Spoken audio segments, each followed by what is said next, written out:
Hey Pete, welcome. Pixie, welcome back. Ali, hi. Welcome, welcome. Hello, hello. I'm just getting started now. I had to restart because I didn't have my save on. So I had to. I thought you called me P. P, can I call you P? No, I'm just kidding. Pete, I said Pete, Ninja Pete. Brittany, hi. Sugar Slim and Candace, hi, hi. And Jay made it back too, good. Oh wow, guy in the back, thank you.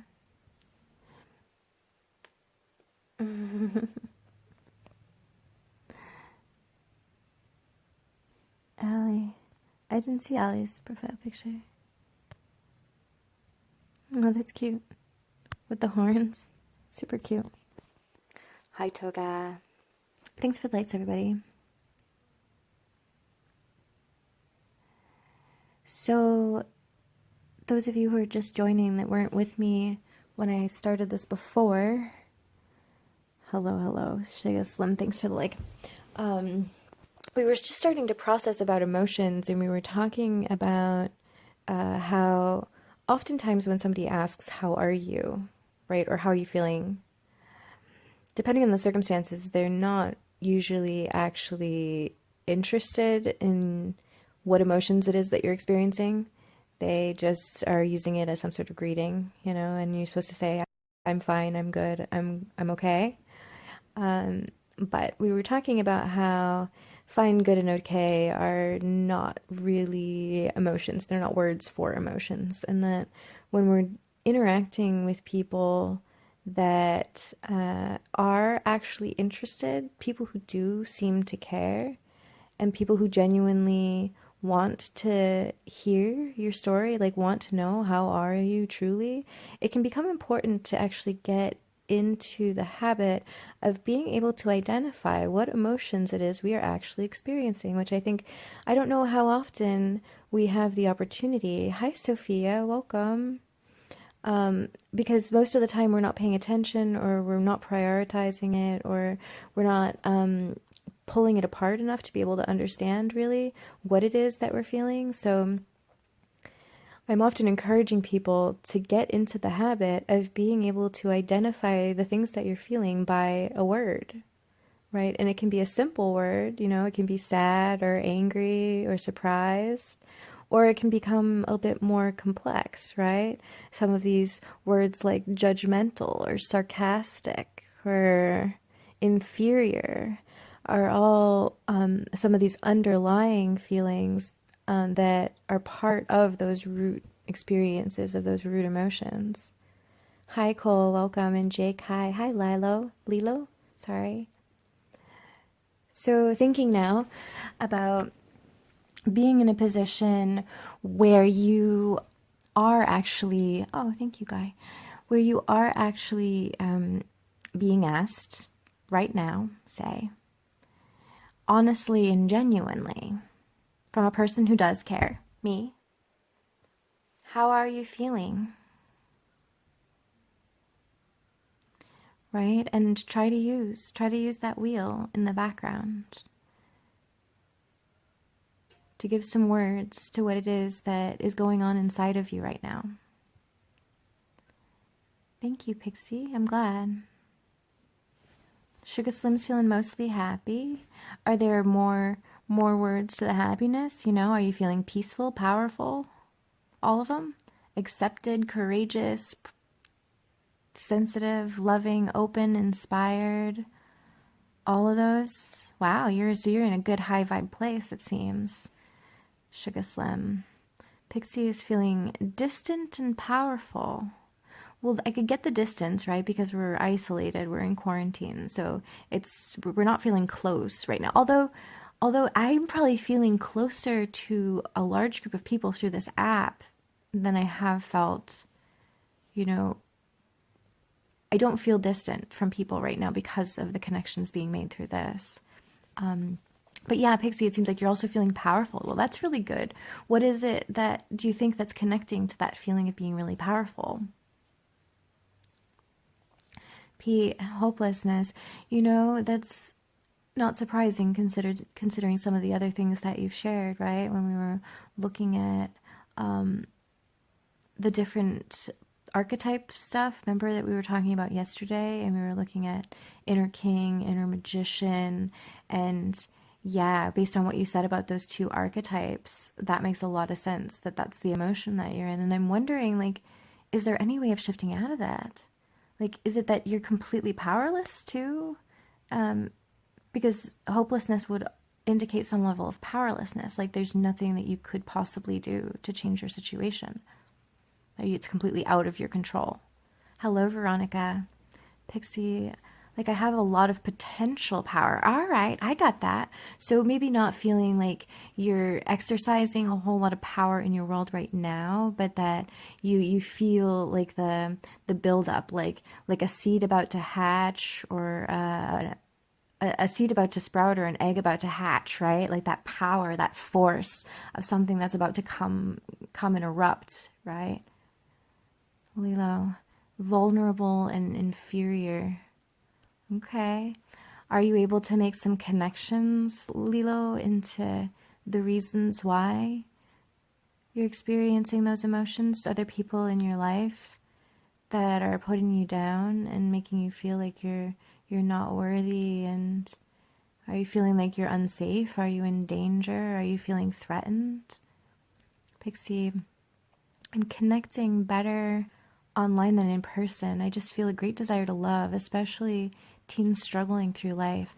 I am right there with you, Pixie. I feel that in my heart too. And I've heard, and it's funny, I just came across this meme, maybe half hour ago, that it was speaking to something that I know, that oftentimes when people go through really difficult things as children, it's to get them to a place where they have the heart to be able to do um, these important things later on. It's like training ground in a way. To be a really powerful helper or healer is going through difficult things yourself and being able to show that you can actually heal yourself. You can actually help yourself to then be able to assist others. Sugar Slim, how is surprise not a part of happy? Well, not all surprises are happy, are they? Sometimes you could be surprised by something really bad, and then you would not be happy. Pixie, I want to outreach. Yeah, Jay. A lot of times when I'm on cloud nine, later that day, I'm extremely sad or angry for whatever reason. Well, that's why, Jay, I was wondering about your sensitivity. Yeah, that heightened sensitivity, that you might not even be aware of what it is that's influencing it. It might not even be um, anything that's going on within you. It could be, somebody in your house is having a bad day that you don't even realize, and you're picking up on their negative energy. Um, or, you know, other types of stimulus just in the environment. There's so many different unknown variables when it comes to sensitivities and our sensory receptors and how they influence our emotional states. Your gut bacteria, I don't know if you're familiar with the gut brain, um, and the idea that our gut bacteria and the proper balance of gut bacteria is absolutely necessary for our neurotransmitters to be functioning correctly. So, gut bacteria actually being responsible for creating and storing serotonin, which is the neurotransmitter that is hugely involved with regulating our emotions. So if you're not eating correctly, if you're not, having the right balance, and which is common for a lot of people to have really serious imbalances within their gut when it comes to the bacterias, especially now that we're using all sorts of sanitation stuff. And yeah, Pixie Dust, I'm going to stay until 5 p.m. Okay, yeah, thank you. Hi, I found you on Facebook. What's my last name? My last name is Stewart, Stewart. Lilo, I just can't open up to the people I love, and I don't know why. Well, I would think that it has to do with what you were saying, vulnerable and inferior, right? You can't open up to the people because you don't feel worthy, right? Inferior means I don't feel good enough to deserve somebody's attention. I don't feel like I'm worthy of care and concern. But I'm wondering where you got that, because you're just as worthy of care and concern as everyone else on the planet. So how is it that your psyche came to conclude that you are less than? Often there's something that has happened to us that makes us hold on to that feeling that we're less than, we're not good enough, other people are better than us. Sickle boy, welcome, Shika Slim. But under ones are happy joints, but the other ones are under happy joints. Excited, yeah, excited would be the happy form of anxiousness, right? Because excited is usually associated with something that we really want to have happen, or we're happy about having happen, versus anxious is a similar type of energy, but one that's more unpredictable or worried in a way. Pixie dust. I'm also feeling open. Open. What does that mean? Is that on here, and what is it under? Is that on the wheel? I'm Mr. Tripster, hello, welcome. Pixie Dust, sorry, I'm just getting restless. We vibing. Hello, Alice. Pixie Dust, I love how much attention you give to each line. Equality, yeah, no problem. I mean, it's just, I'm trying to address whatever it is that people are bringing in the best way that I can. Hello, Steph. Hi, Alice and Aaron. Opening is that optimistic, which is what, under happy too? Oh yeah,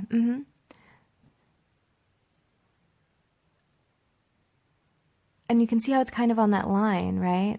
So you've got bored and different, going from sad to happy. Can you see where that is? The line between sad and happy? You go bored and different, which is like the most benign form of sadness, right? It's not really sad. It's bored, it's indifferent, it's not sad, right? Whereas up from that is lonely and isolated, which feels sad. Bored and indifferent, but bored and indifferent is closer to sad than it is to happy, but it's really not sad. It's neutral, it's kind of blank. And then you step over that line into happy from bored and indifferent, and you get optimistic and inspired, right? There's hope there, right? Where I was kind of in the sad, bored, indifferent place, now all of a sudden I can get into happy by embracing optimism and inspiration. Pretty cool, right? Becoming more open.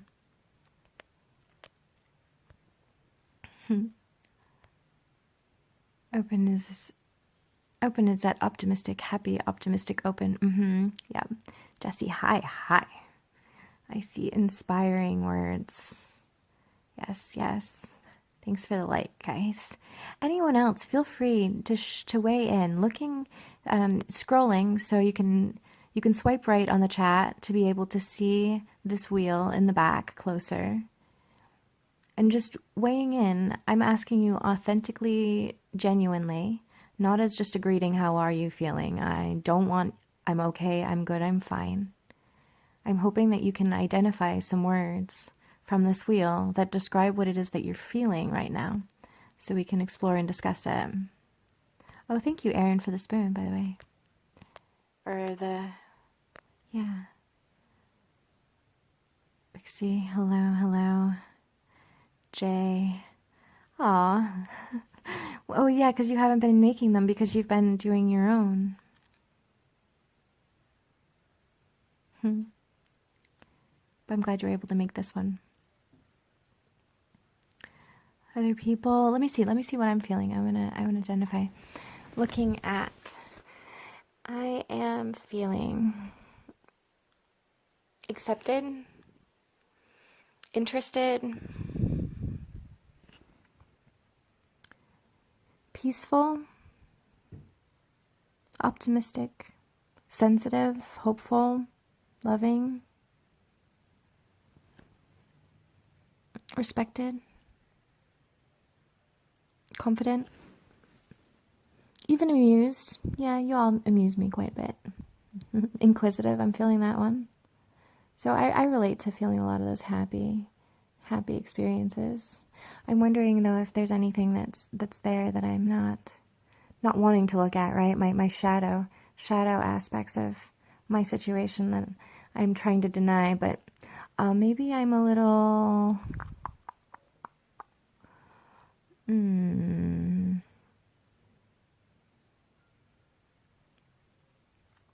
is there something like a confused or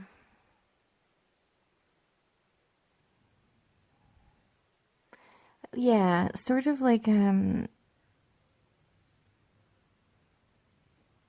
maybe a little confused. Not at the extreme as to perplexed or astonished. It's just sometimes you can't figure people out sometimes in the ways that they are, and you wanna understand them, but if they're not forthcoming about things, then you can't understand. So maybe there's a little confusion that I'm experiencing, but nothing that's distressed. Pixie, I want to come back to this.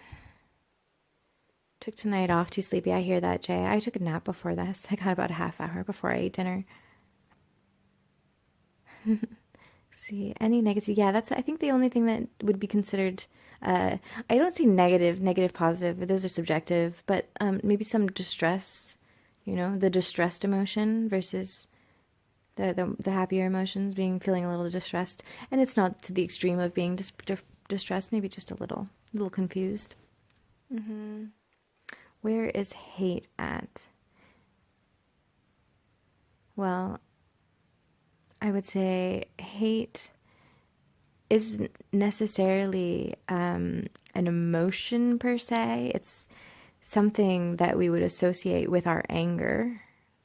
I mean, hateful is on there. And I guess, yeah, hateful, resentful. But to hate, I think of as a verb, just like to love.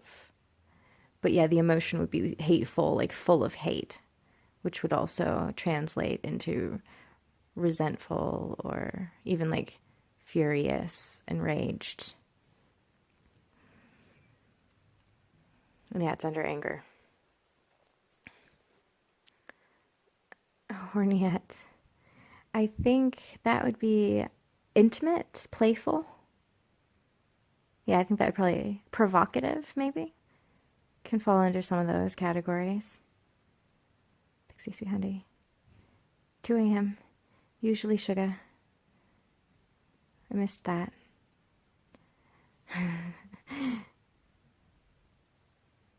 What happened with the honey? I missed that. Why are we talking about honey?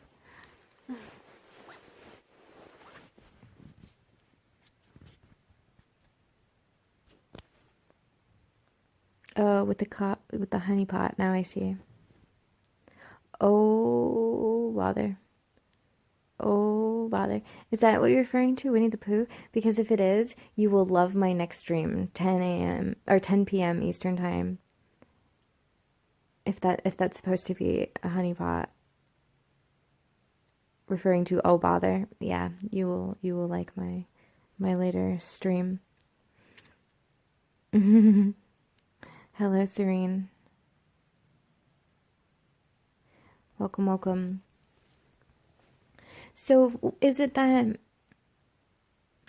I'm used to being part of therapy groups, right, where people have come in committing to use the environment to work towards their well-being. So when I ask people to like share, their thoughts or their feelings, they're usually really immediate with sharing them and opening up and kind of allowing the process to happen. But what I'm finding is sometimes on the live streams, not always, but sometimes I'm getting a bunch of people who are still very reserved and they don't really feel like sharing much personal stuff within these environments. And I get that because this is not the same as some sort of closed therapy group where there's people who are all opening up to each other and everybody's feeling equal because they're all opening up and sharing. But maybe if I could get your feedback as a group, what do you recommend as far as getting people motivated to actually open up and share? And yeah, it is definitely public. I totally understand that. But at the same time, you're pretty anonymous as well. So to be able to use this to release whatever it is and share what it is, I don't know how much you're putting yourself in a vulnerable place where somebody's gonna, I mean, maybe. Of course, but I think it's how I'm wondering, is there a way to help people feel more comfortable? I mean, there is the option of doing fans only, fans only streaming. And that might be something that I would choose to do in the future for some of my more therapeutic groups, is make it so that it's just fans only. It's not anyone who can just come in and out generally. And maybe people would feel a little bit better to open up knowing that it's just people who are fans of mine that are coming in and out. But no, I think that it's only helpful.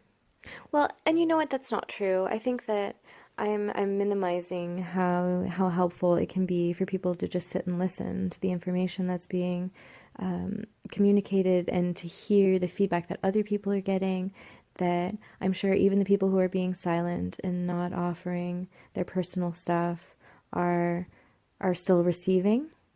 It just, I feel like I could be more effective if I have more people offering, you know, their honesty of where they're coming from, because then I can speak to it directly and I can give feedback. I have a great toolbox and I have a lot of information available to me, and I feel like I can't give it out unless people are allowing themselves to be a little bit vulnerable and open and taking the risk of, I don't know, whatever it is that they're concerned will happen by sharing. And my streams, I just try to be cute and equal. Right. Well, and that's it. I mean, we all have our own platforms, right? And the things that we do on our platform. So I wouldn't expect somebody who has their own dynamic and their own ways of presenting their art or their content to their listeners and to their fans. But for me personally, like, I do streams that are really about soul searching and looking deeply into yourself. So I encourage that of my listeners, to be willing to go there with me and willing to explore that. Pixie, honestly, with the sermon helps. You could be cute if you wanted to. Yeah, that was the platform that I was trying to appeal to, but that's actually the platform that I've been trying to get away from my entire life, because that is the only thing that people have focused on, is the fact that they think that I'm physically attractive, and the fact that I have a whole lot more to offer than that is the reason this platform works for me a lot better than any others. Jay, how not to be... Okay, if you're struggling for words, you can talk about managing irritation for a little. Struggling. I see what you say. How not to be such multiple hearts to someone when it's not their fault. You're irritated. Yes. I'm not going to go live for a while, though. Maybe a couple months. Thanks for the like, Sky. Again? Really? Thank you. I didn't mean Jerome. I didn't know that we were talking about floofy stuff. Okay, so going back to what you were talking about, Jay, is how to deal with a situation where you're feeling really irritable and frustrated, and you're prone to taking it out on somebody who's around simply because they're around, and you know that it's not their fault that you're feeling that way. You're just in a bad, rotten mood. I think there's something to take into consideration as to what it is that might be influencing that. That there's some times where we're just neurochemically dealing with stuff. And I say this as a female. So, Jay, this doesn't refer to your situation specifically, but it may in some aspects. So, speaking as a female who has cycles through the month, that there comes to be certain points in the month where, regardless of how wonderful, awesome, beautiful everything is in life, you can wake up in the morning just being like, I hate it all. I just want to scrap it. I'm just like done. I can't stand this. I don't want to live this life anymore. Like I want to scrap it all, like run away from everything and start over. Like, and yeah, everyone around just drives you crazy, causes you to become irritable. And with this understanding that there's biochemical reasons for it. It's neurotransmitters, it's hormonal stuff that's all like going on, and that it's not actually the rational, logical mind that is involved with the feelings.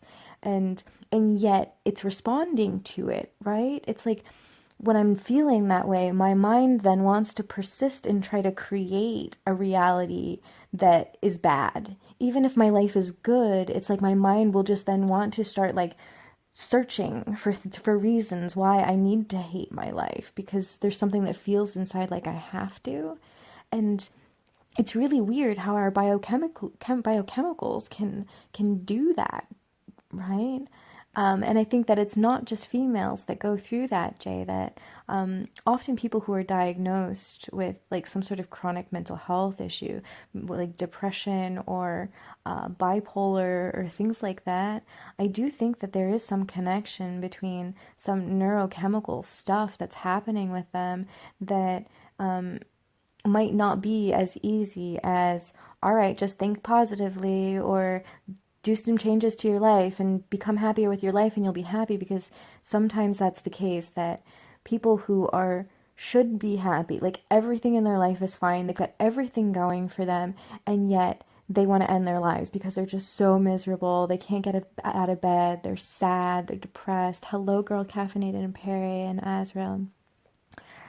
I'm actually talking right now about the difference between what would be considered clinical depression and just like circumstantial depression. And so with this understanding that, you know, things happen in life and we get down and we get upset, or even some of the cycles of moods and stuff related to female cycles, or even just things that even men go through or whatever, that having those emotions of being depressed is one thing. But when we tip the scale into what's often referred to as clinical depression, is when it doesn't seem to be connected to the things that are going on in life or what's going on in the person's, you know, serious environments, you know, like their reality. It's more so that everything is biochemical about how they just can't feel happy. It's like impossible. And that's why you get those people that often they need to have prescribed medications, or those are the people that go and they do some of these spiritual journeying work in, you know, South America, or, you know, whatever, to get themselves biochemically rebalanced again back to being able to feel well. Because unfortunately, I think there are many people who are actually born into this life with neurochemistry that's not properly balanced, or at least not balanced the way that others are, so that they might actually struggle from very, very young ages to just feel good, you know? And that's sometimes you'll see little kids in school that just are so dealing with so much emotional stuff at young ages, and it often is. And when we think about epigenetics and how it is that we are created and our design within the womb and how we manifest, there's a lot of ways that things could be tuned that actually makes it so that things like the different toxins that are in our environments, the things that we eat, the medications that we take, like everything can actually influence offspring. And so the concern, and I think that my biggest concern right now when it comes to a lot of this stuff, is just how many people now we have that are being born with neurochemistry that's actually causing them to be prone towards dependence on substances because they're not balanced correctly, because of previous generational stuff that involved dependency on substances or different chemical things. Hello, Maple, welcome. And hi, Nikki. Right now we were discussing the difference between like a general depression that might be circumstantial, it might be just related to the stuff that's going on in life, people feeling down about things, versus clinical depression, which is often that like regardless of how well things are going in a person's life, they seem to have every reason to be happy and things are going fine, but yet they just can't seem to cheer up. They just seem so miserable all the time for really no reason. And we were talking about some of the biochemical aspects of what could be happening there with neurotransmitters not acting the way that they should, and the unfortunate nature of the way that we have relationships with chemicals now, that we really can't be sure that generation after generation we're not actually producing more and more offspring that end up needing to have chemicals and drugs, because now there's been so much dependency built on those, and they're actually being born prone to these imbalances of neurotransmitters. So there's a real aspect to clinical depression, and people, it's not, if somebody's in that place, just being like, come on, cheer up, let's go get some sunshine, let's eat healthier, let's get you to go and play tennis or whatever it is, like, that person, no matter what you do, you're not going to shift their brain chemistry. That's why they often end up on medications, or they're going to some of these like shamanic type places in other countries to try to actually do the biophysical things that are necessary to actually shift that brain chemistry. Let's see. Genetics research is super helpful. Yes, and epigenetics in particular, about the expression of the genes, how the genes are tuned versus the coding of the genes, because we've learned a lot about that just in the past, like 15 years, that genes are completely different than what it is that we had assumed for the past, 50 or 100 years. Hi, Josh. Pixie, you go live in 2 hours. I go live again at 10 p.m. Eastern Time, and that one's going to be really interesting. I think amusing as well as informative and educational. It's called Mending the Mind. Hello, Mystery. Hi, Josh. The circle of your day. Josh, hello. So yeah, for those of you that have recently come in, we were talking about how on your average interaction with humans, they will say, how are you? How are you feeling? And your typical standard acceptable answer is what? Good, fine, okay, right? Sometimes great, if you want to take it to that level. But realistically, none of those words are actually emotions. If somebody was trying to find out what it was that you were experiencing emotionally, none of those words describe it. So we were talking about the difference between interacting in certain situations where you know that the person isn't actually interested in hearing how you're feeling, versus when you're interacting with somebody that is genuinely saying, how are you feeling? And that might not happen very often, but when it does, we can become stuck, because it's not always that we look inside and we put labels and words on what it is that we're feeling, on what it is that we're sensing inside. So a big part of the work that I tend to do with people is being able to help them to be able to identify and look and search and put those words, because it's when you have the words, then you can be able to explore them a little bit further. You can be able to move forward with trying to resolve certain things if you need to. So yeah. And Jay, welcome back. So yeah, for those of you who've just joined, if you want to swipe right so that you can see the picture clearly in the background, and if you feel okay about it, I know it's not easy because it is a public space and people have communicated that it's not easy, but sometimes in some of my live streams, people are really open, sharing a lot about their personal stuff. So whatever is good for you. But I'm asking you honestly, genuinely, because I care, can you find some words on that wheel in the back that honestly and genuinely describe how you're feeling right now? And please feel free to share. And anyone who is unaware, Rob, who has a habit of wishing everyone a happy birthday every day, just to make sure he doesn't miss anyone, it is actually Rob's birthday today. It is really his birthday. So happy birthday, Rob. And thanks for the spoon. Hi, Josh. I am an Enneagram 4, makes telling people how I feel easy. Okay, so yeah, there's certain personalities that you're just much more open and much more vulnerable. or likely to take the risk to allow yourself to be vulnerable versus others that are much more concealed and reserved. So Josh, you're feeling optimistic, peaceful, powerful, interested. So you got a lot of those positive, happy emotions going on for you. That's good. I challenge you to see if there's anything underlying that's more distressed. Because I was able to do that too. I could very quickly identify a lot of my happy emotions because I think that we're encouraged to share about those. We're encouraged to focus on those, to talk those up when we talk to people, but to then honestly, genuinely go, all right, well, I feel all those positive things too, but is there anything inside me that resembles any of these other words? You know, anything that's a little more distressing. Josh says, helping my sister study, so I'm experiencing flow. Okay, right. So you're feeling like there's a good synergy between you and your sister and your ability to help her in her learning. That's cool. Rob, you said optimistic, bored, indifferent, withdrawn. Yeah, and so you were exploring that line, right? I think the fact that you're able to add optimistic in means that, right, you have the potential of shifting over from that line into that sad, happy place because the other emotions, bored, indifferent, right, that's right on the line. It's not quite sad. It's not happy. But then the fact that you have optimistic means now we just need to get you inspired, open, maybe intimate and playful, and you're like well on your way into happy, right, Rob?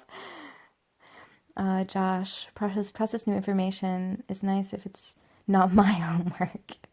Yeah, as long as I'm not responsible for having to do the work and I can just assist somebody else, makes it a whole lot easier. Rob, I'm all over the place, to be honest. Well, and I think that's the case for a lot of us. Hey, Foxy. Perry, disappointed with siblings going against me because I'm the baby of the family after dad's passing. So that's tough. Feeling kind of oppressed or... I know that you were saying, too, that you've been in recovery from depression and anxiety disorder, so it seems like you probably went through a long time of suffering that you've been able to kind of overcome and conquer that. So I would think that the same skill set that you were able to use to kind of deal with coping with those things and kind of getting past your struggles and your suffering would be the same type of skills that you would use to get past your disappointment. But I'm curious, Perry, what do you mean by your siblings go against you? You feel like they're not giving you respect, they're like disrespecting you. I wonder where that is. That would be under anger, right? Resentful. I would feel resentful if people weren't respecting me.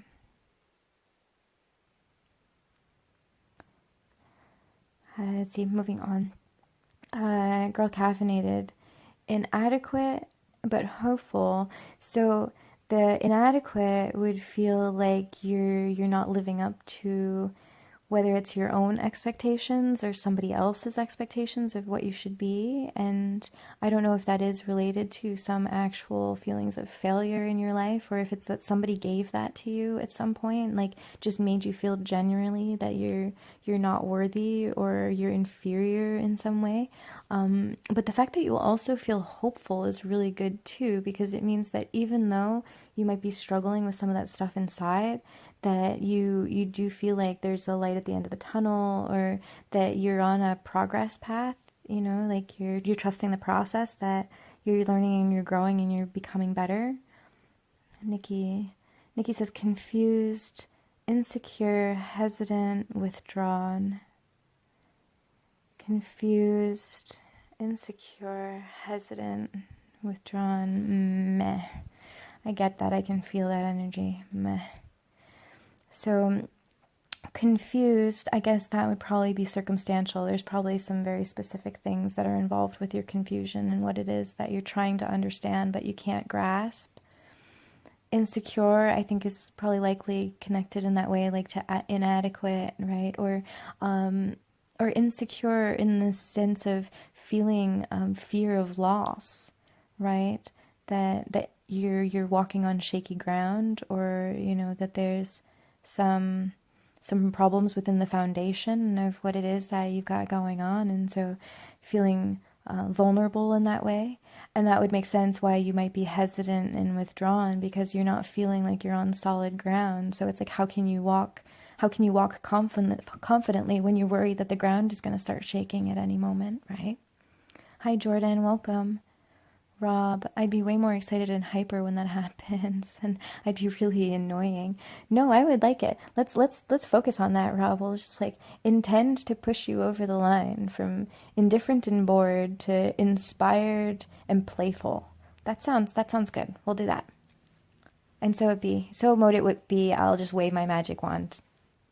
Josh, no, it's a stress of deadline. If not mine, then learning for fun. I probably do the assignment. Yeah. Stress of deadlines. That's tough. Like, it's one thing to have to do it, but it's another thing to have to do it within a time frame and have to focus. Hello, Alternative Anne.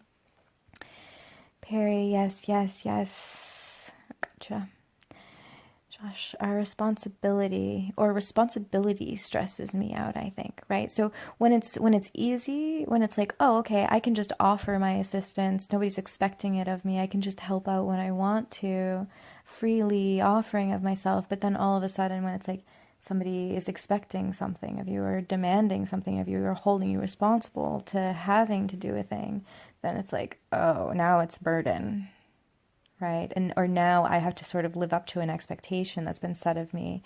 And now there's this added pressure versus it was just me doing something for the sake of doing it. Jay, sibling resentment is real. Perry, you're on the ball with me. Okay, yeah. And I think that dynamics in families is just tough, man, sometimes, right? We talked a lot in my stream earlier today about parents and our relationships with our parents and how that influences us. And I shared my story of growing up and what I went through, and some really serious trauma stuff that happened to me. And I talked about how it influenced me in my life and how it continues to have an impact on me now. And other people shared about their childhoods and connections that they can make to their mental and emotional health now based on what they went through. And siblings are another huge part of that dynamic, and the ways that you interacted, the things that you learned from the interactions with your siblings. So for those of you that have siblings, what do you feel like you learned about yourself, or you learned about life, or like what is manifest now inside of you as a result of your relationship with your sibling? Like, how is it that they've influenced your development, or siblings? Foxy, how can you show no emotion under pressure? Why would you want to do that? I mean, sometimes showing emotion when the pressure is there to show it is important.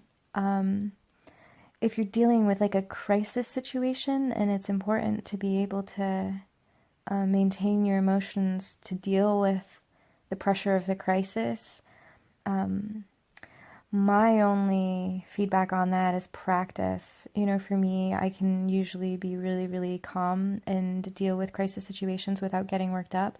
But it's because of, well over 10 years of dealing with crisis situations and becoming confident in my ability to address it, where I don't actually have to be afraid of what's going on. So, I think that you're going to be more likely to become emotional under pressure in a crisis situation if you're not confident in your ability to handle the situation that you're in.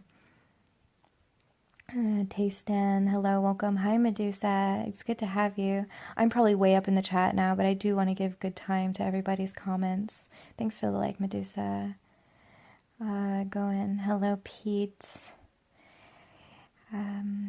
Nikki hit the nail on the head. Okay. Josh, now I can see her business course for fun. Right, exactly. So you can just, you can learn through her, and yet you don't have the pressure of having to do it.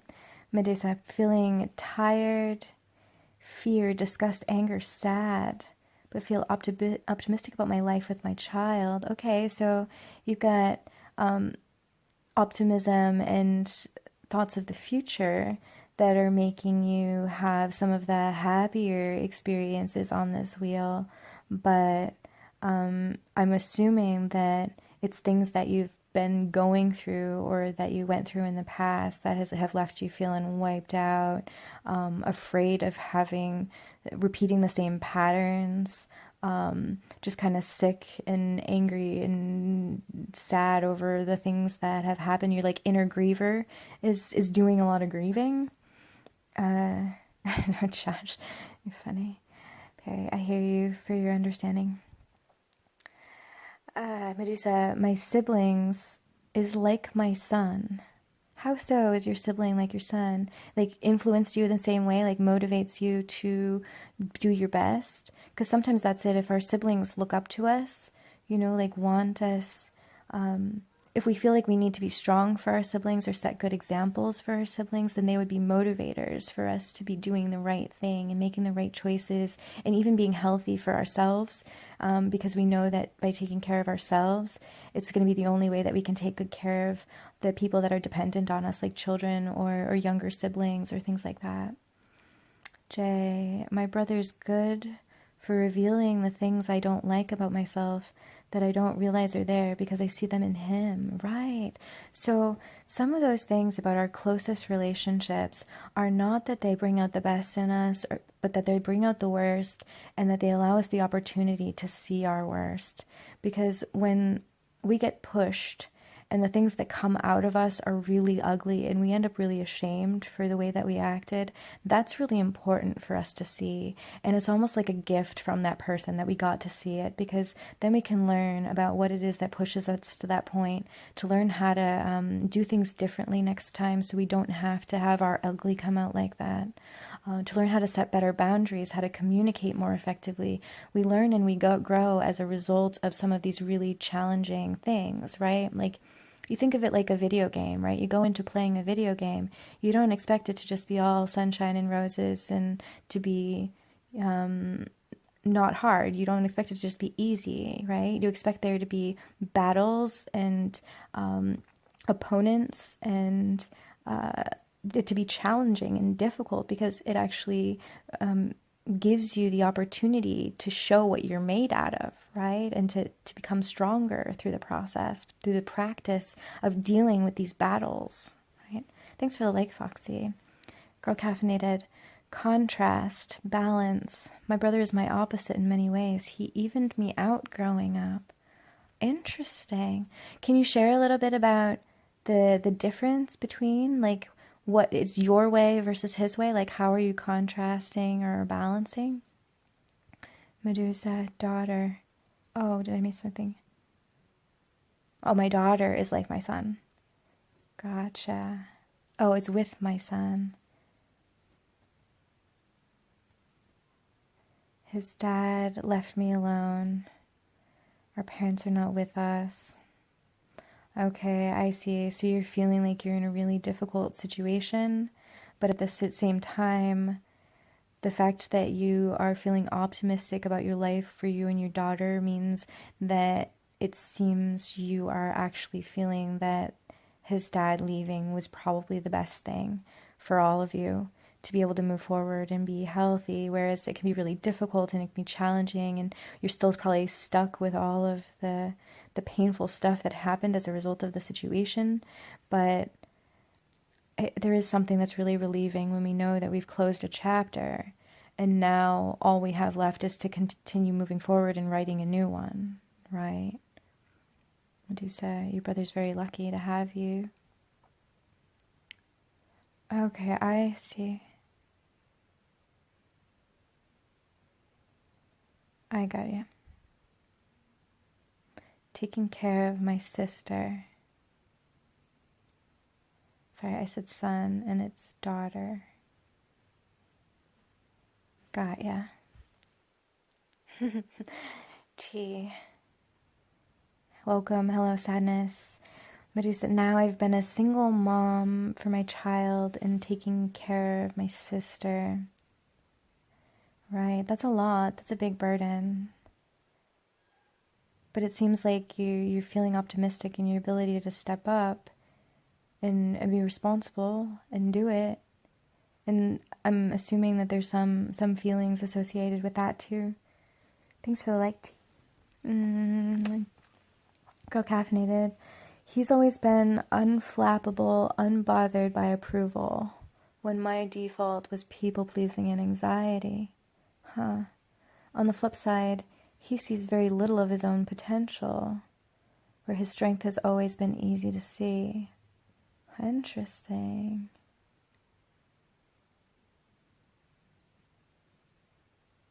So it's like he's not necessarily driven to impress people, but he also struggles with not feeling that he has impressive aspects of who he is. You're very welcome, Medusa. Thanks for coming. Yeah, it does make sense. So, yeah, the opposite ends of the spectrum. And I would guess that you do maybe have, like, you're more concerned about people pleasing because you do have more belief in your own potential and what you're capable of, and you're holding yourself to a higher expectation and a higher standard. So the people pleasing is because of your own expectations of yourself, versus it seems like your brother has lower expectations of himself, so he doesn't really care about other people's approval. Interesting. Very interesting how that happens. Do you feel like you've been able to nurture each other through, like you said, because you were balancing each other in a way? So you don't know about that. Is that about your own feelings of potential and expectations that you have of yourself? Hello, welcome back, Sugar Slim.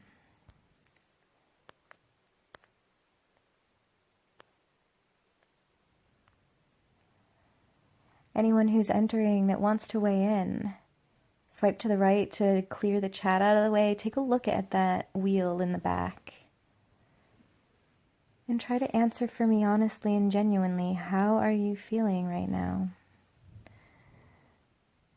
Definitely, he and I are close. The contrast has always been oddly calming, right? Because it's like when one person is getting into their space, right, then the other one can be like, but you could think of it this way, right?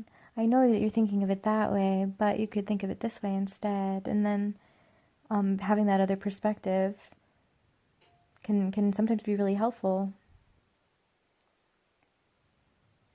For sure.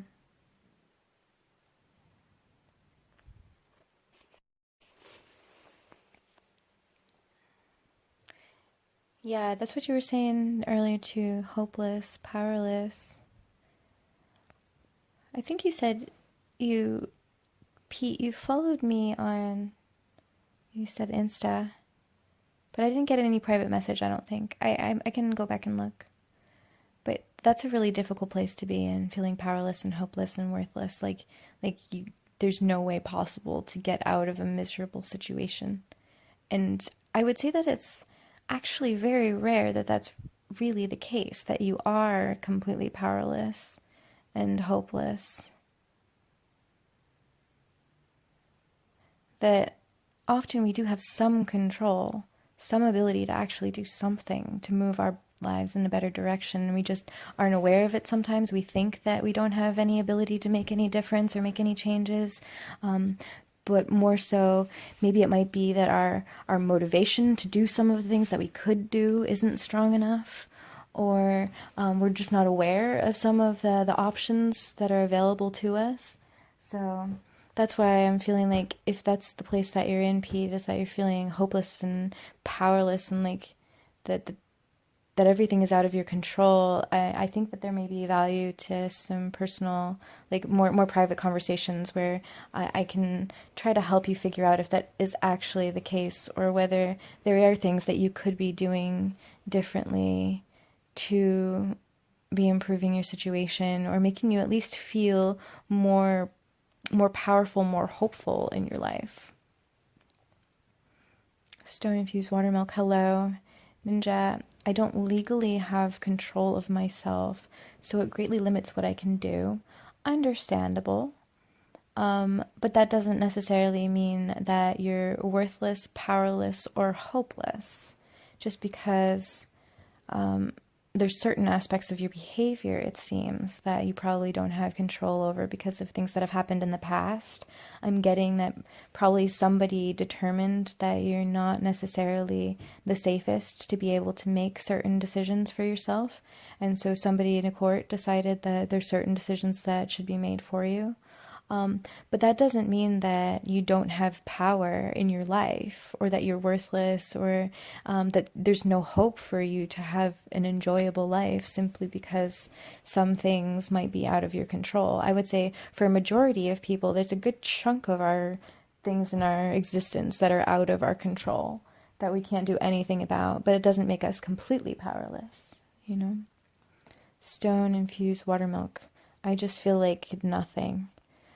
Is that like indifferent? Like if you were to look at the line between sad and happy, right? We've got bored, indifferent, apathetic. That would be probably some of the words. Empty. But then you can see with those words, apathetic, empty, bored. But do you see some of those other words that are around there too? Isolated, lonely, inferior. Do you feel like some of those words are part of the experience as well?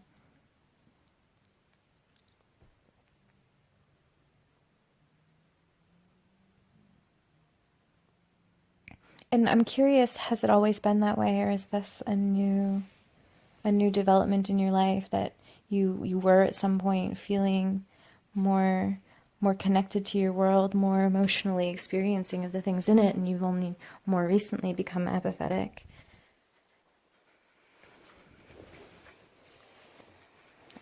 And apathy sometimes can come as a result of boredom too, right? Like there's just nothing exciting in my life. If only I was inspired by something meaningful, if only I had something that I was passionate about, then I could start feeling some of these other emotions. But it's right. Stone infused buttermilk. I was just hit with extreme depression last year, but I've recovered a lot and now feel indifferent.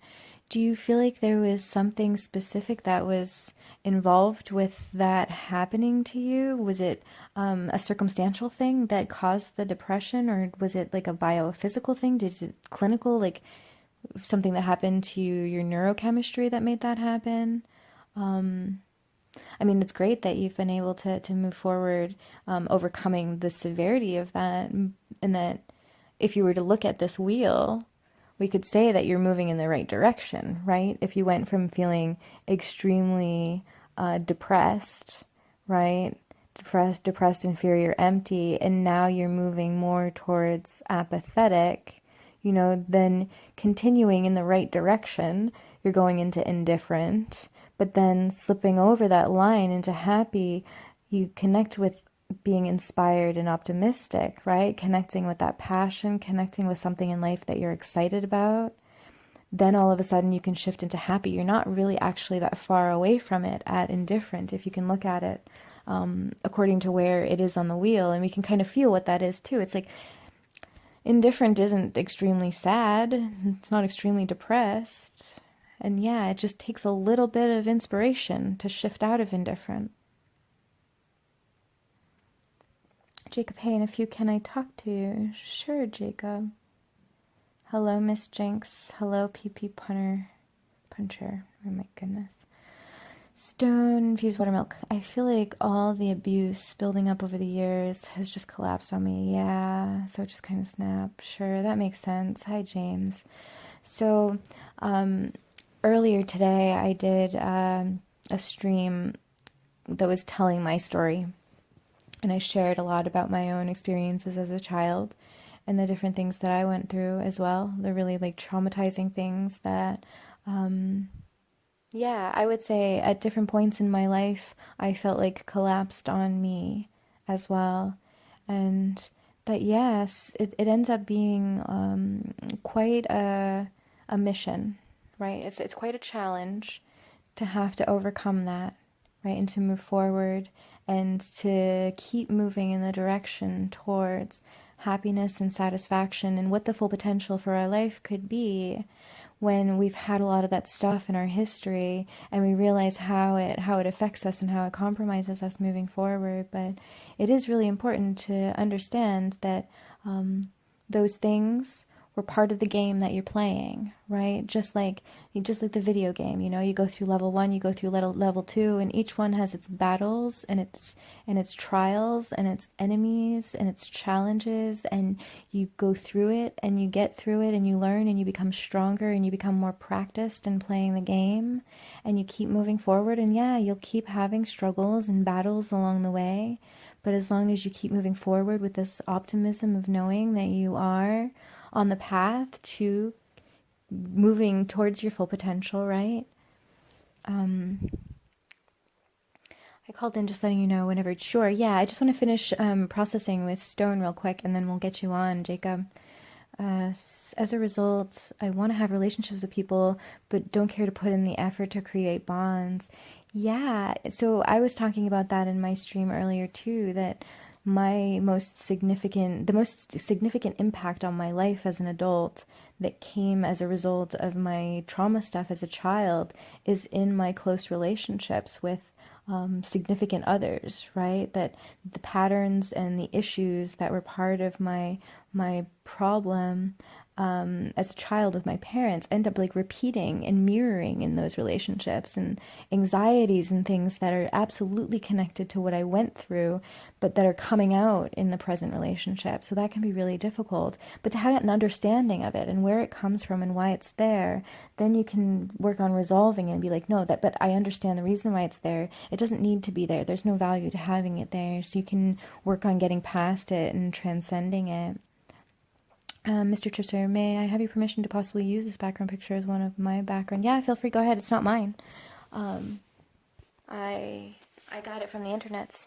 It was something that I found years ago that I've used a lot with counseling groups because I feel like it's a really helpful a diagram for people. Stone and view. So it's a contradicting mindset, but yes, I agree with what you're saying. Thank you. You're very welcome, and I'm wishing you much success in your path moving forward. And yeah, my Instagram is in my profile. Feel free, any of you, if you feel like you need some more assistance, one-on-one with anything that you're trying to work through. If you've got questions or whatever, feel free. Liz, hey, do you help people with things because I need to talk to somebody? Sure, yeah, Liz. I think Jacob also wanted to call in, and just Chipster. Sure. Um, yeah, let's see. Jacob, I've got Jacob and Liz, so whoever. Oh, thank you, Stone. All right, I'll look. It may be that I just didn't see it, Pete. So yeah, whoever wants, who should go first, Jacob or Liz? Feel free. Which one? Who feels like it's more urgent? Urgent. I think. Is there something more urgent? I've got. Let Liz go. Okay.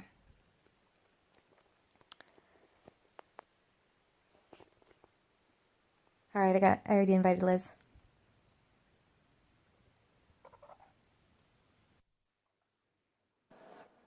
Hello? Hi. How's it Hi. going? Good. Good. So what's up? Um, what stuff do you talk about? What stuff do I talk about? Right now I'm talking about emotions and people dealing with difficult emotions. If you can see the wheel in the back, we were talking about the different things that people are feeling that's on the wheel. Do you have certain feelings that you're dealing with?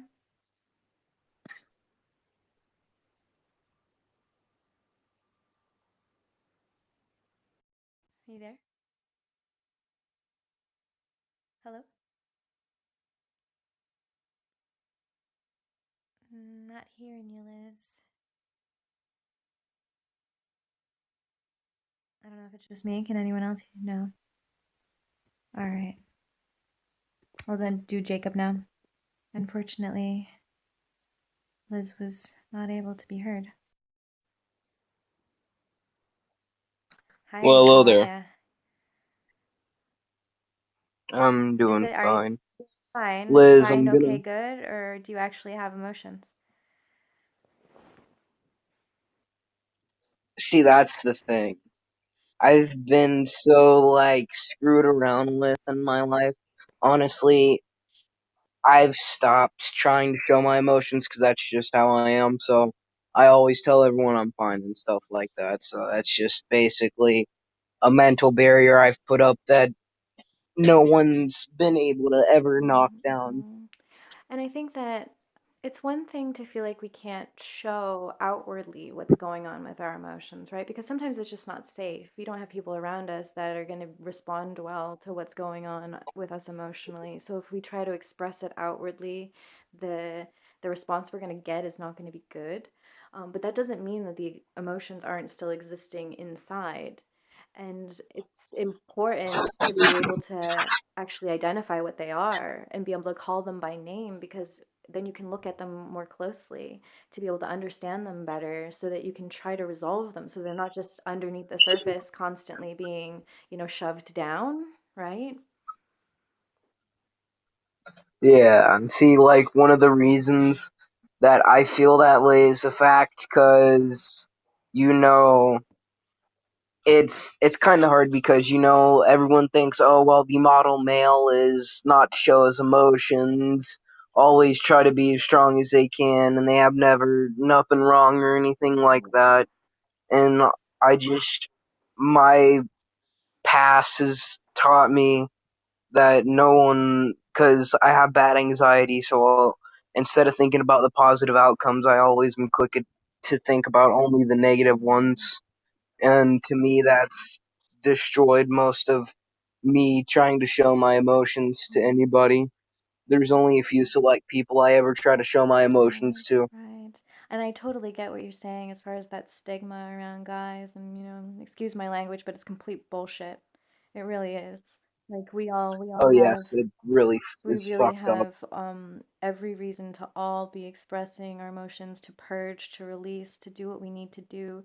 Men are just as human as women when it comes to our emotions and our need to feel them and express them. So it's unfortunate that that's happened through society, as we've been socialized to believe that men are not allowed to express that way. But I think the other part that you were sharing about your sort of negativity, feeling like you're constantly focused on the threats, the worries, or um, it that's actually really, really common. And I had actually watched a TED talk on this once that was really fascinating, where they were talking about how we as human beings, we actually evolved to be very, very hypersensitive to threats because it's how we survived. We needed to constantly be paying more attention to the things that were dangerous or risky than to the things that were good for us or good that were good to us, because the things that were dangerous or risky would constantly be likely to take our lives.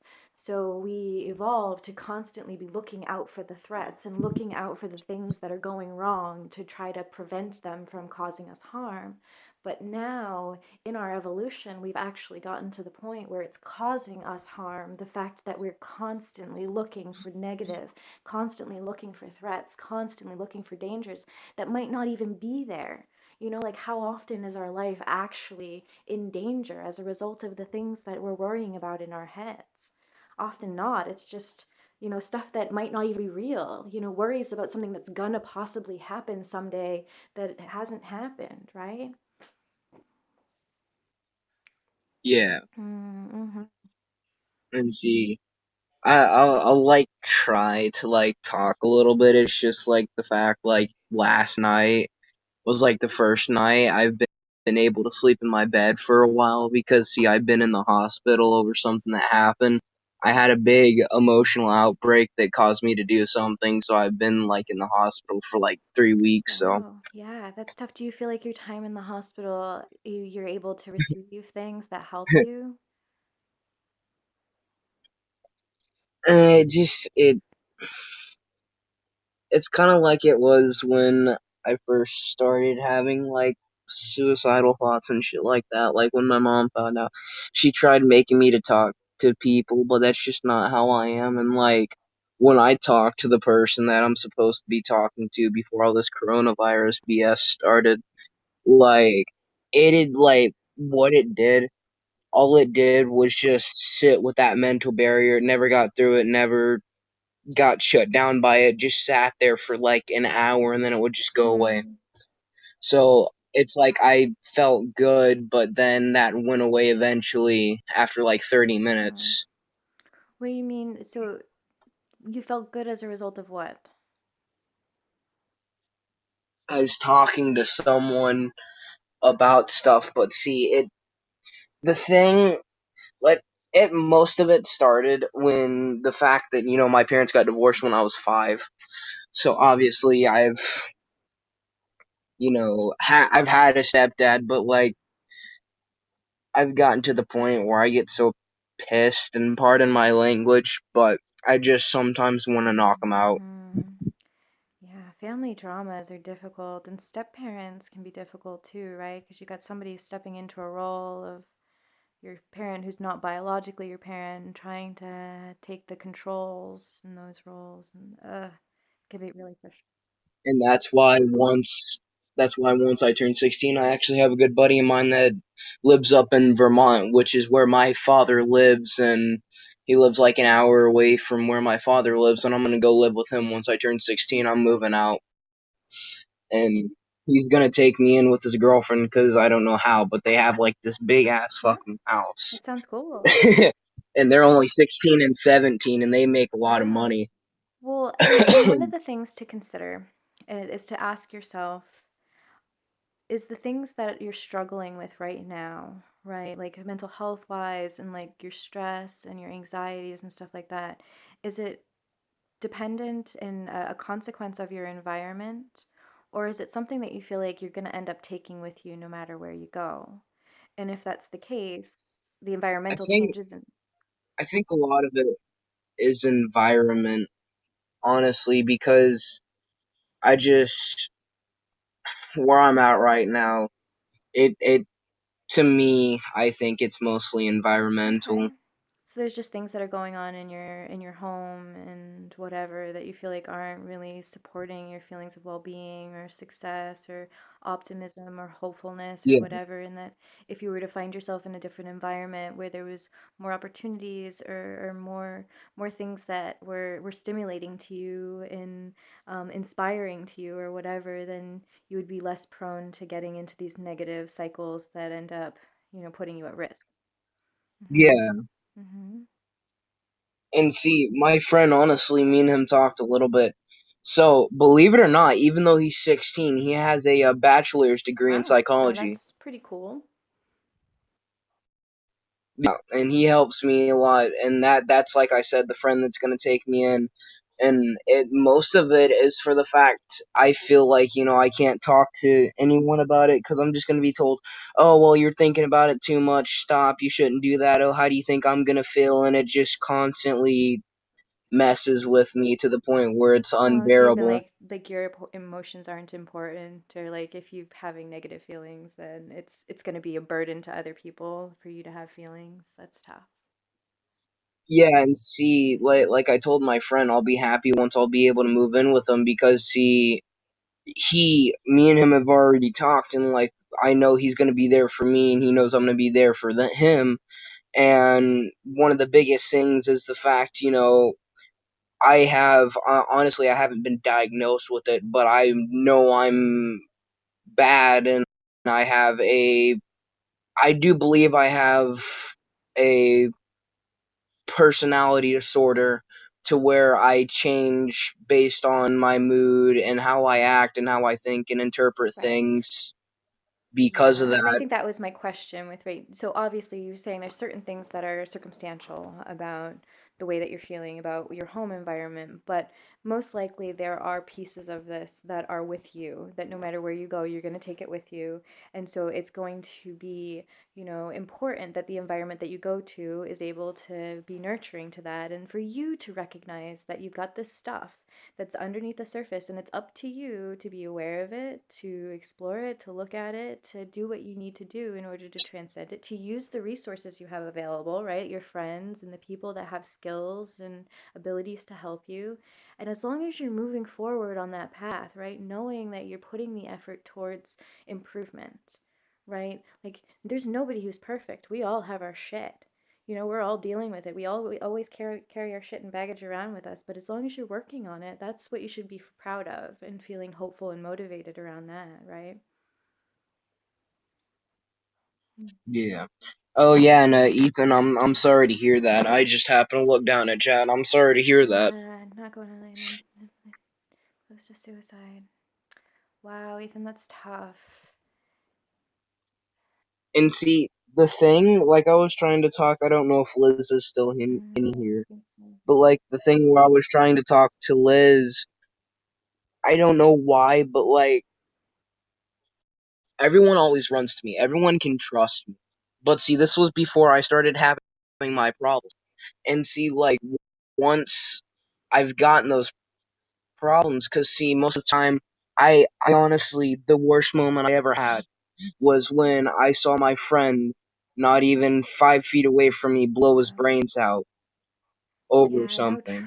trauma is awful. And I have had over 75 friends kill Wow. themselves. And it just, all the dread just goes with me. And it's the fact of when I help other people, like before I started feeling this way, when I helped other people, I felt, I'm good. I can help people with their problems and it makes me feel good about myself. But once I started like developing those thoughts and all the mental problems that I have now, I'm just like, well, how did I help get this when I can't even help myself get through it? What do you think it is that has this energy where all these people around you are ending their lives? I mean, I I can relate because I've had situations where a lot of the people that were connected to me were using drugs. They were on heroin, and so a lot of overdoses suicide connected to just the misery of like drug lives. So I know what it's like to have lots of people. I wonder who are ending their lives. And you're feeling that energy. Like, what is this darkness in your community or you? Nope, we lost him. Try to call back, Jacob. Are you still here? Oh no, no, you're gone. Oh yeah, you're here.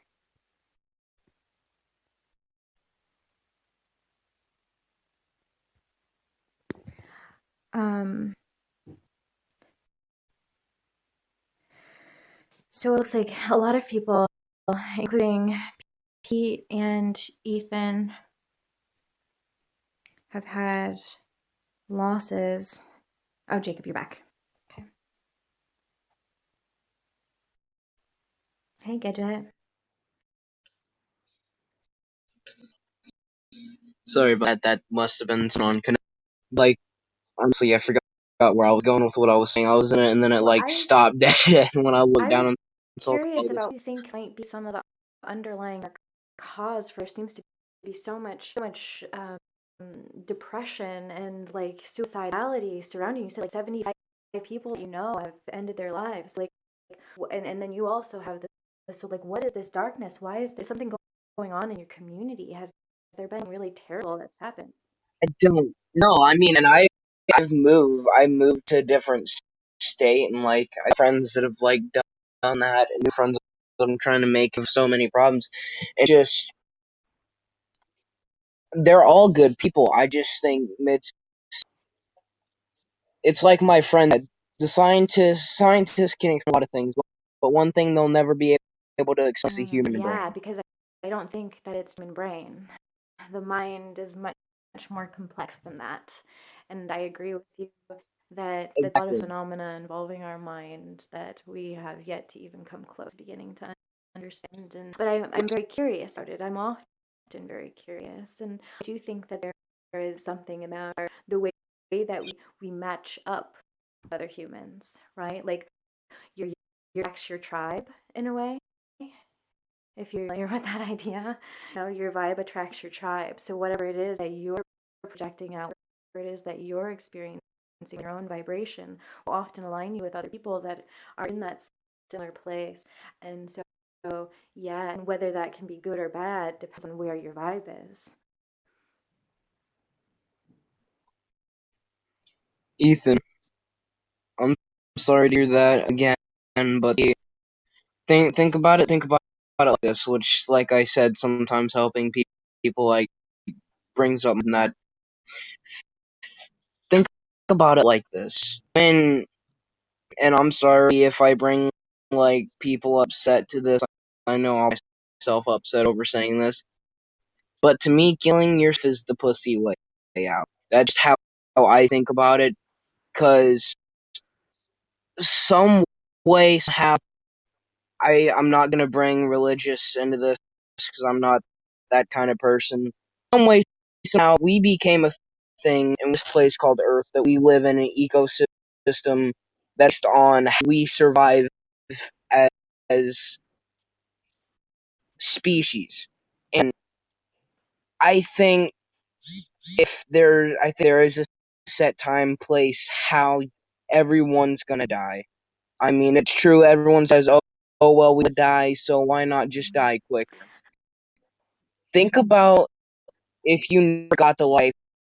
I know some people say, oh, well, I wish I didn't. If I had, I wish I had a different life.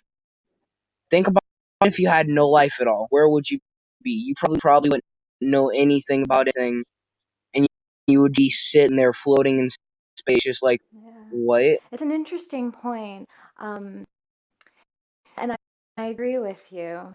It comes to that because we just don't know, what it comes down to it. And I tend to think of life almost like a video game in a way.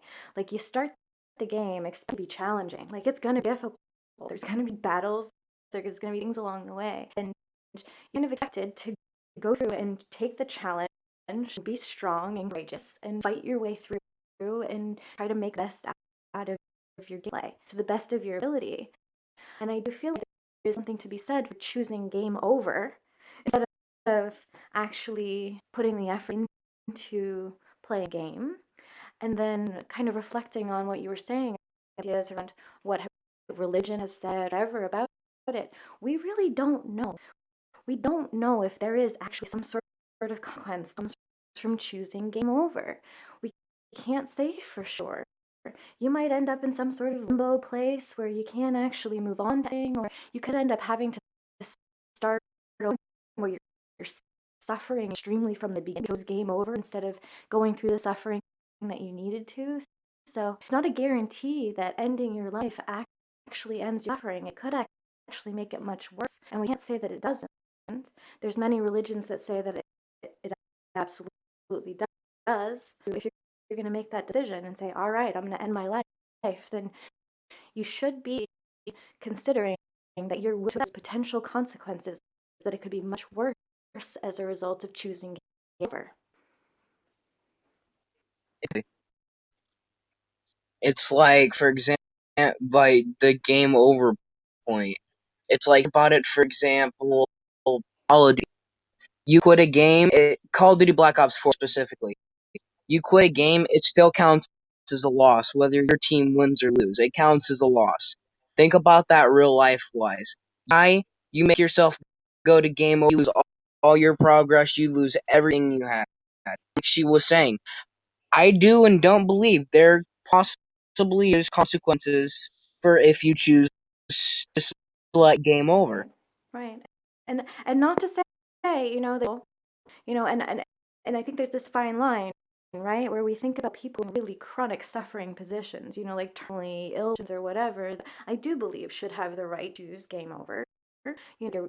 Give respect if you can't continue on this path because there's just too much suffering. That's one thing.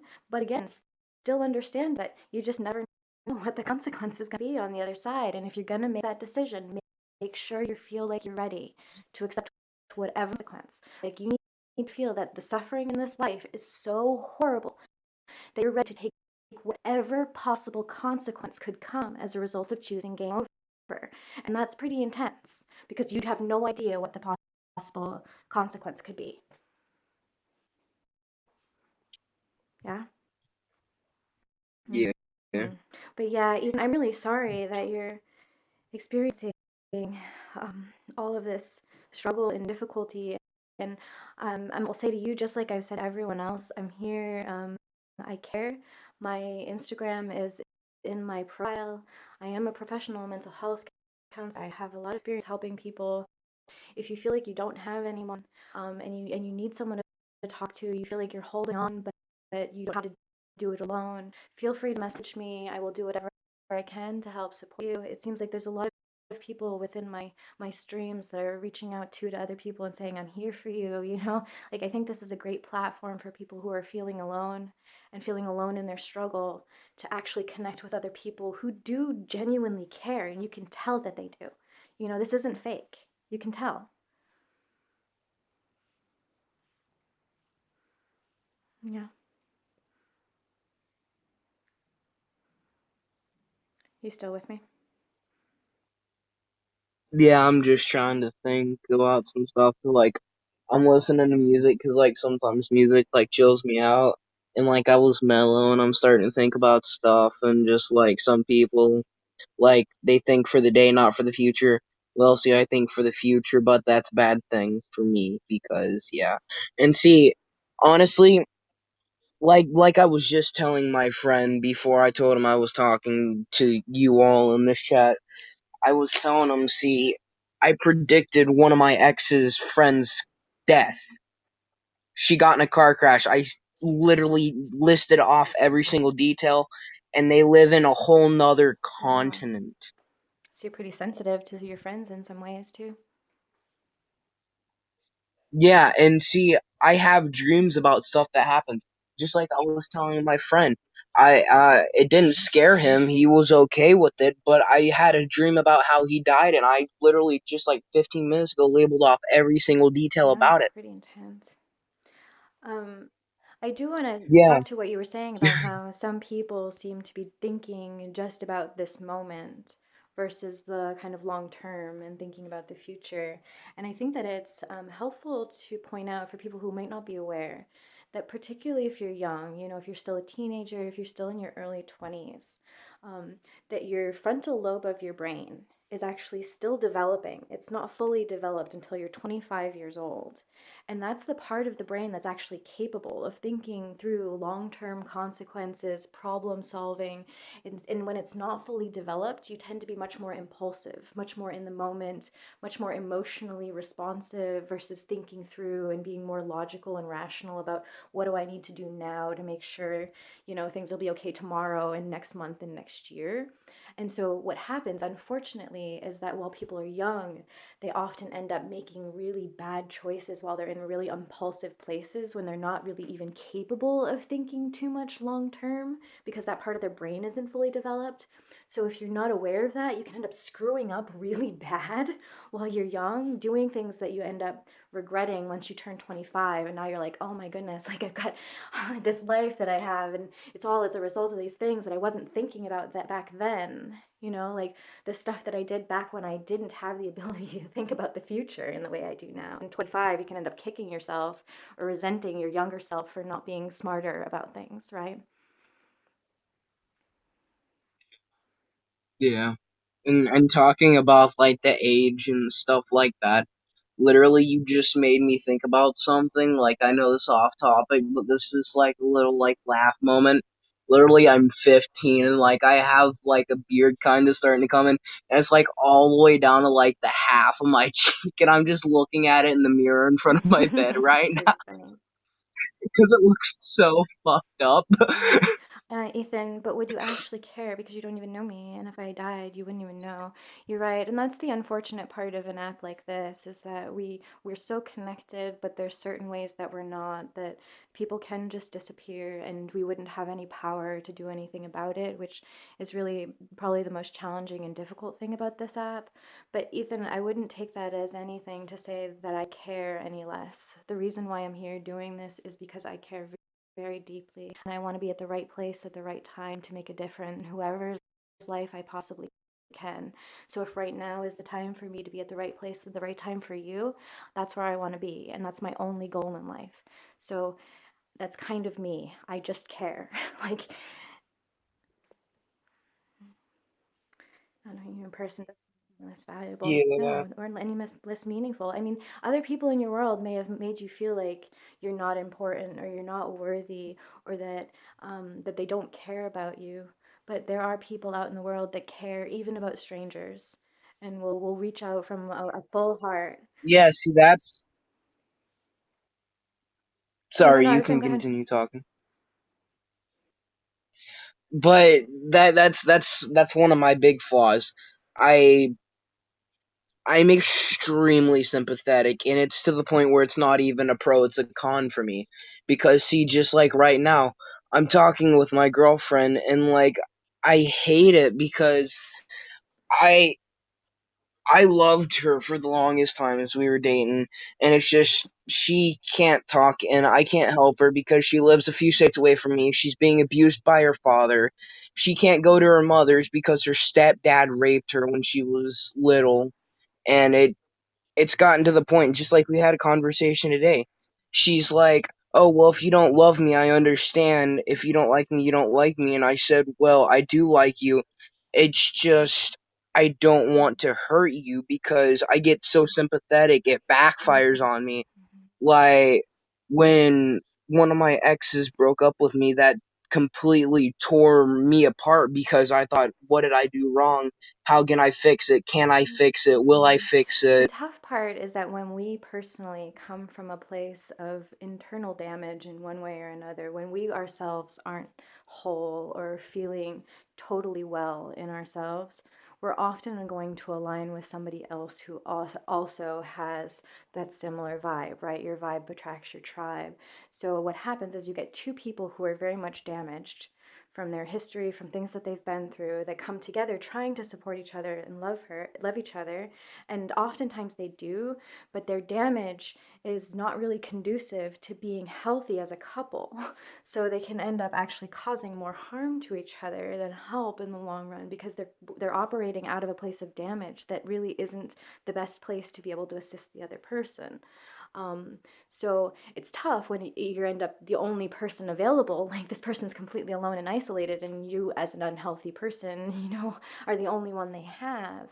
But to understand that moving forward and thinking about the big picture for what you might want and hope for in your life, that you can come to a place where you are a whole person who feels well and good and independent in yourself, that you will actually meet at a resonance to be able to attract another whole person that is well in and of themselves, and you can come together and be well. There's actually a great quote that I love. It's, "I must conquer my loneliness alone.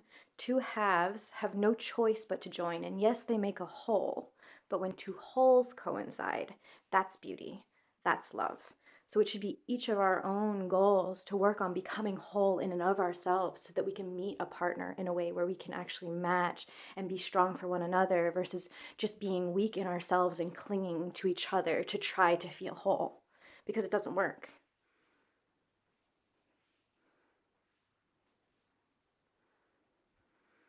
I feel like I go rambling on with so many words and I don't even know if anybody's following.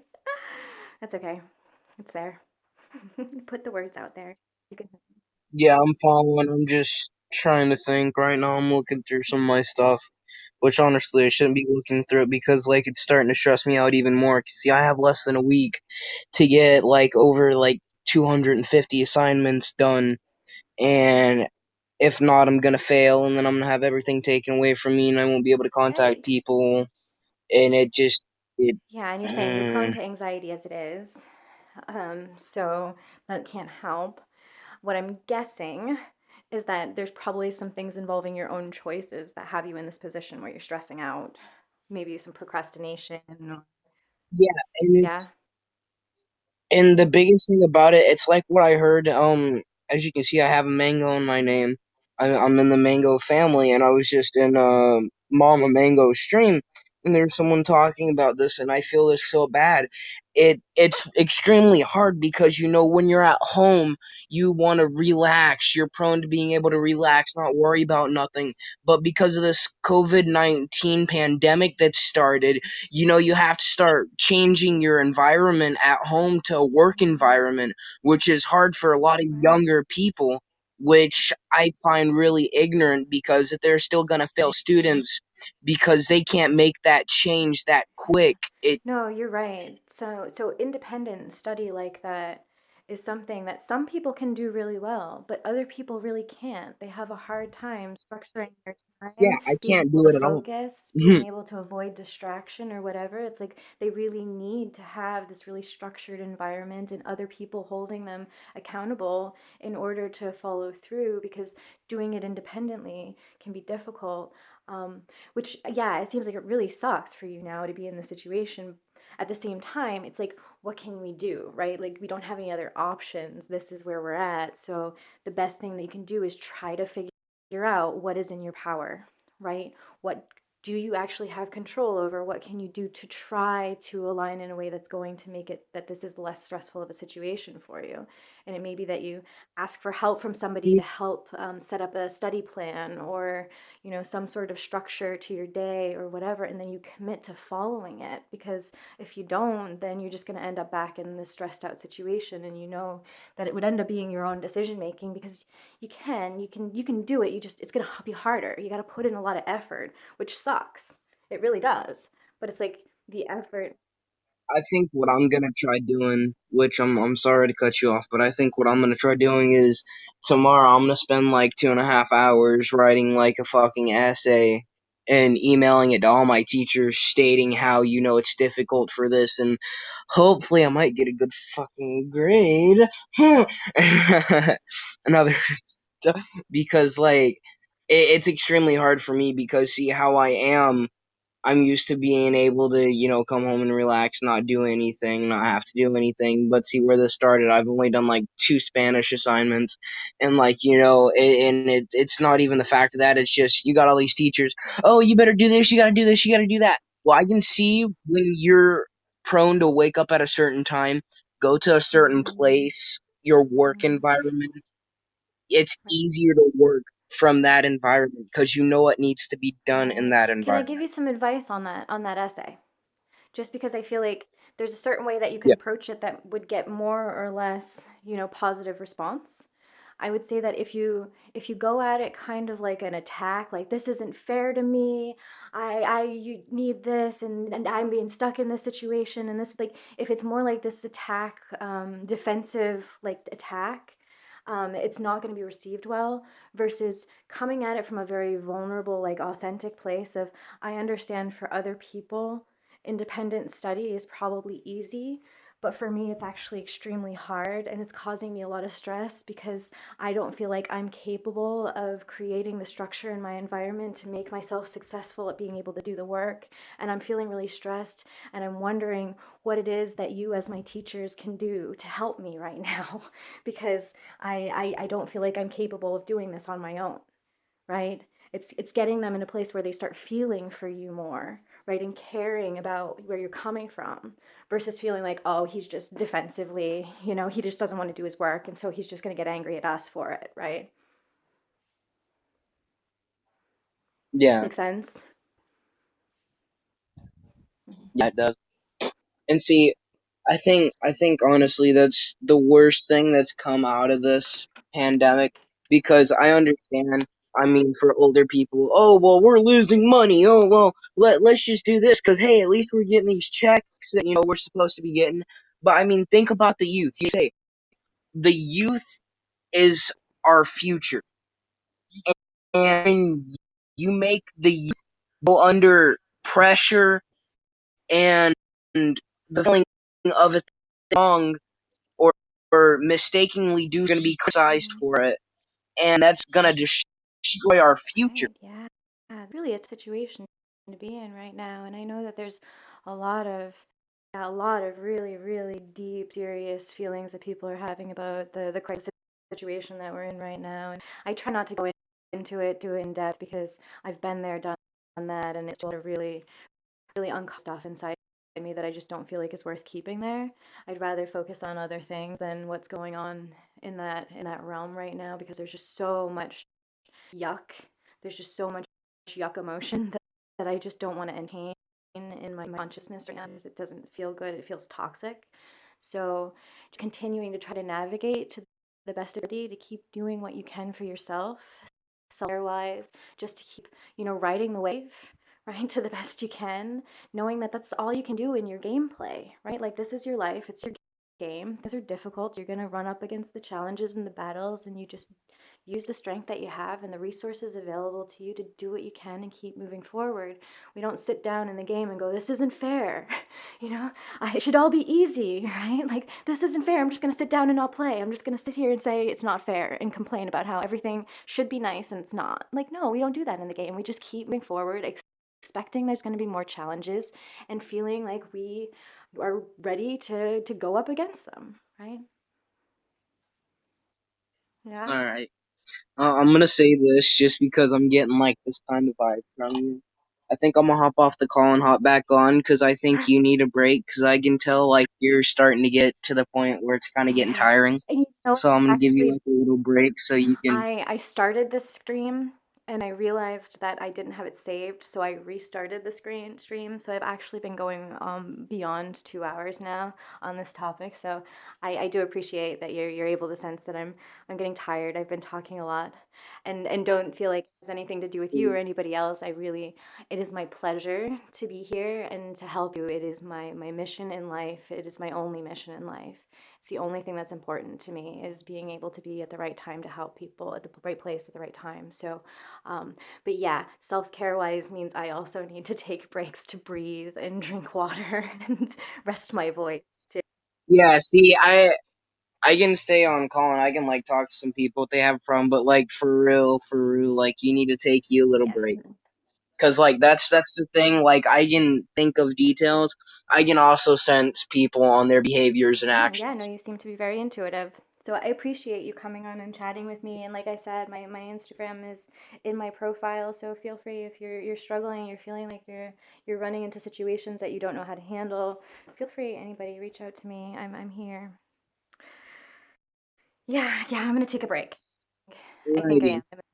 go take your break, and I'll talk to people. Go take your break. Oh I'll yeah, fill you in want to your finish? shoes. There's like 20 minutes if you guys want to hang out and continue to chat in my stream. But I probably will just. Okay, Yeah, I can talk to sure, people. go right ahead. Go take a break.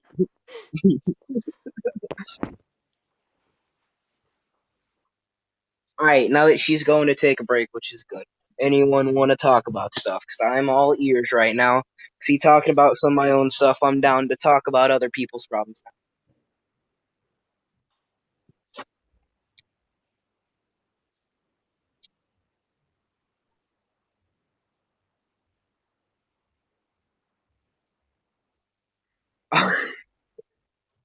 Thank you, Brittany.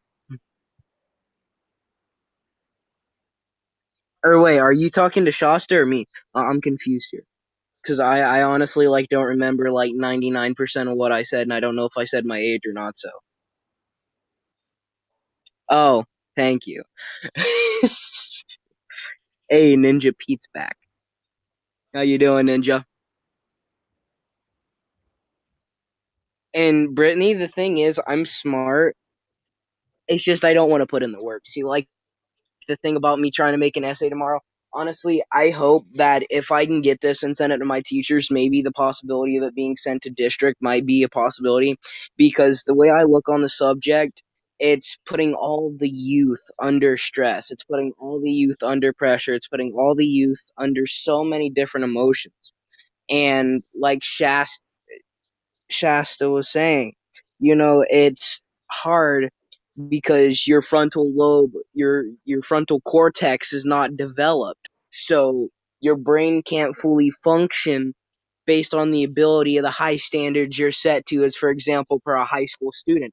You're set to high standards. You're set to be able to do so much in so little time. And to me, that honestly hurts a lot of our youth. Yeah, there's people going out, becoming military, becoming great, and all that, and I completely enjoy that. But it's the problem because a lot of this that's going on right now is to deal with the fact of people pushing too much on kids. I mean, in my way, I think you shouldn't have to start school till you're at least, 8 or 9 or 10. You shouldn't have to start school, when you're a few years developed and barely able to talk and walk. I feel, kids should be kids. They should be able to go out and play. They shouldn't have to start focusing on this big world that the adults have to live in. Just like, and in school they teach you, oh, what's in a cell. They teach you how to solve a dramatic equation. But see, they don't teach you how to do banking. They don't teach you how to do electronic work. They don't teach you how to make food, process taxes. Exactly. Because see, like I was saying with the taxes part, taxes are a really big part of our economy. But see, they don't want to teach. They say, oh, well, everything you learn in school, you'll use in the real life. No, you won't. A lot of it is bullshit. I'll be honest. A lot of it is corporate bullshit because yes, they should teach the importance of adulthood. That's why students shouldn't have to start school until they're at least 9 or 10 because you're taught all these things and just like what the fuck do colors have to do with Mm. anything? Like the only way colors oh, Hi. hi Shasta. We're talking more in depth about the school. Me and Brittany are having a conversation about the school stuff and I just rambled and Oh go no, and off I and was I was hearing it, and I was listening and understanding. Like I completely agree with you. I've actually written quite a bit in the past about some of the really unhealthy aspects of schools, like public schools, and even just like the schools as institutions that are similar to prisons in ways, and that there's really unhealthy exactly. dynamics and things like They that. And I've really like encouraged a more remote option, sort of like the homeschool or like community based learning opportunities that things were like 100 years ago before the Industrial Revolution, where they started factory training students. Before then, everybody used to apprentice within their communities and they used to learn how to grow food and they used to learn all of the useful skills within the exactly. communities. And see, think about it like this. Think about it like this. Say right now, this second in time, boom, something happens. No more electricity, no more nothing. 99% of the world Right, would die because everyone's all into technology. No one knows how to grow food. No one knows how to survive in the wilderness. No one knows how to survive in drastic right. measures But Jacob, and different I ecosystems. challenge you to think, for the sake of this topic, right? How much value is there to sitting around pointing out how things should be? Like again, it's like this emotion that comes when we sit in this shouldn't be this way. This should be another way, and it shouldn't be this way, and it's unacceptable. And it's not necessarily the energy that brings about managing of emotions. It's more so that's something that ends up feeding really negative emotions and focusing in that direction if we don't have any actual power, which is the unfortunate aspect of what you're speaking to what extent do we actually have any power to bring about change in these situations? And if what we're looking at is like, this is the way that it is, and it absolutely sucks, and it shouldn't be this way, but there's nothing I can possibly do. There's no power I have at all to actually change it, then to what extent I spend my time and energy focused on what shouldn't be or what should be different is actually a waste of my energy, and it could be toxic if I sit in that negativity. Make sense? Yeah, So our control is often in our internal power, our ability to shift what we're doing inside, our ability to shift our thought patterns, our ability to shift what it is that we're emoting about, what we're experiencing emotions about, and what we don't choose to experience emotions about.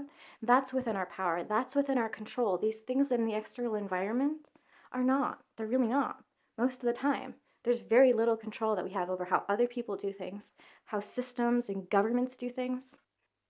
So exactly. to what And extent we think stress about it. out about it is our own choice. If we can't do anything about it, right? Yeah, think about it like this. Think about it like this. What's more important, learning say a kid wants to go into law enforcement. For example, my situation, I want to be military and law enforcement, and if that doesn't work, I have entrepreneurship in my experience to go back on, and if that doesn't work as well, I also have culinary because I enjoy cooking. Well, think about it this way.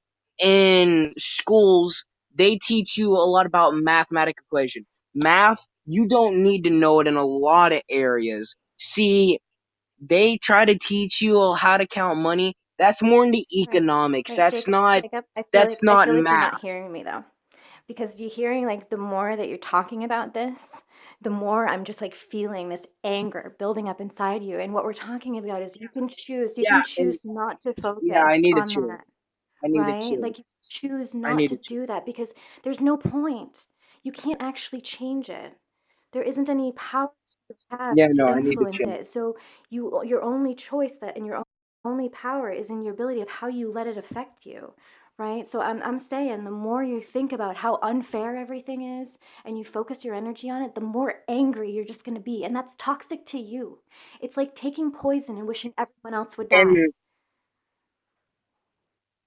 yeah, and the only reason I hate it is just like you're saying, it's starting to make me mad, which after this, I'm gonna probably chill and let you talk Yeah, I'm actually I a only have like 5 minutes left on the little stream. bit because listener does. Yeah, the stream's pretty much over, so I'm just going to end it. But I do Oh, appreciate it, and I think you gave a great example that allowed me the opportunity to add another piece that was really valuable to add.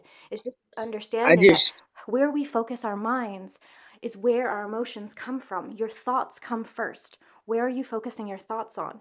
Because if you're yeah, and thinking about things that are positive, that are making you feel good, you're going to feel good. If you're thinking about all the things that are outside of your power that make you angry, you're going to feel angry, and you get to choose, do you want to feel good or do you want to get to feel angry? That's your choice and that's your power and that's your control, but you need to use your thoughts to direct it. Make sense? Okay. yeah, yeah. The only reason I was getting angry though because one of the main things, and then after this, I guess you're gonna outro. But see, it upsets me really badly because I understand United States of America, they're trying to help the youth, but instead of helping the youth, they're kind of destroying the Okay. youth because they don't teach you stuff that you're going to learn. They don't teach you how to get yourself out of a situation where you might get stabbed by someone on the street. They don't teach you the necessary abilities that you need. And it I makes know, me but you don't mad. have power over they. You have power over you. So if you're realizing that you're being neglected when it comes to your needs and the things that you should be learning, then it becomes on you, your responsibility to seek out opportunities to learn those things. If you know that you're missing something, find a way to learn it. And I think that's why you're here, right? That's why you're doing this, is because Yeah. that's you know that. You know that you've been neglected when it comes to the things that you should have been taught about being a healthy human being in the world. And now you're looking, you're seeking for the opportunity to learn that. And I'm glad you found me, and I'm glad we aligned because I think that that's important. But yeah, rather than focusing on how they should have done it differently, it becomes what can I do? What can I do? What's in my power? For my own life, my own navigation of this game, riding this wave the best I have the ability to within my power.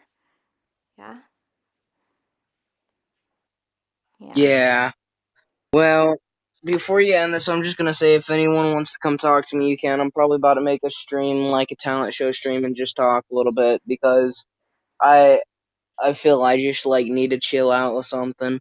And if y'all want to check my voice, I mean, honestly, to me, I don't think my voice sounds the best, but I mean, I've gotten over like 150 fans because of my voice. So, I will definitely, when I get the chance, I will check it out.